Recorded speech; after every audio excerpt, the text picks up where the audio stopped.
izuba P.7 uri mukuru w'ebigyezo mu district Ibanda yagira ngo Abeegi abarukwingane 1398 bo bayihandikise kushitame bibuzo B.7 cyamushanju mu district Ibanda gukonke cyo busasi banahari yabo bakafa ati nko kwehanangiriza ababakina magara ukorekera kubasika cyona ugurebeka tubaferwa mu gishago kushitame bibuzebi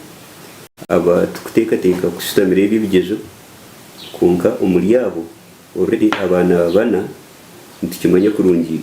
tuba kwija kuchistamira aho kugira ngo bakargo magara genseji Abeegi abakiriyo magara genseji umwe abaremwe gukora prepare yiturigire kukozesa weekends hoire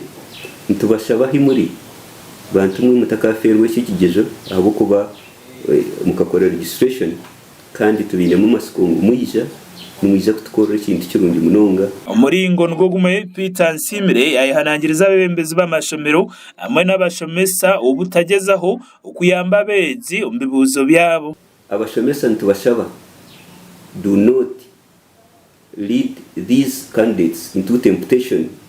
abo kugira ngo umwe kuza kubakopera ebigyezo abana bashomere nicyo cyabatira mu ishomero kandi bashomeshe nicyo manyisangu nibyo barakore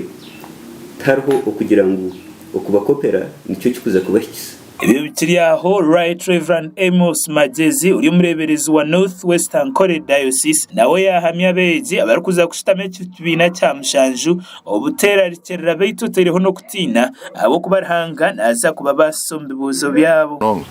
abecamushanju abakwenda kubuzwa weekage ninyenda kumanyisa Abeegi abakwenda kubuzwa kukira munonga abecamushanju ngo icyo kubanza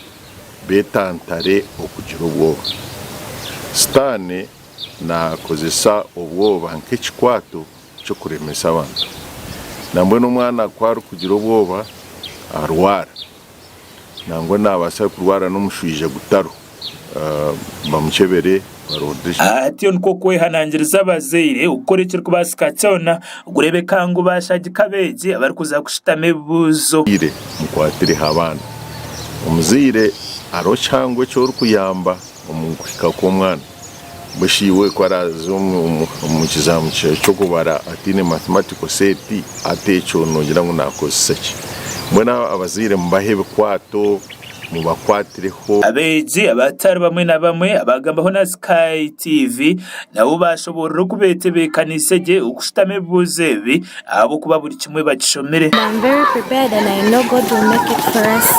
and my expectation is getting an aggregate 4. We expect a great performance because our teachers have prepared us very well and we are well equipped and we are prepared to revise the route and we know that we shall make it. Bama Abeegi abanyakatukuru primary school abarumahumuriza dokasi amwe nabandi nabo bashobora ngo bashomesiwe ngenderwaho yona ibashemeire kushoma yahwa kandi batekateka nguneza kubayamba ukikaje buzebi. I'm preparing myself for primary living examination.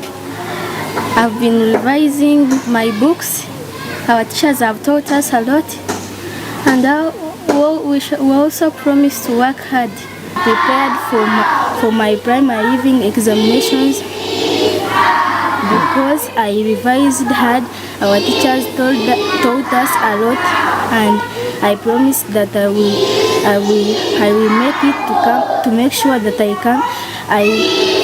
come with a first grade. Amakuraga gasha kwa Steven Mujini awa Sky TV agenshonga muri Ibanda.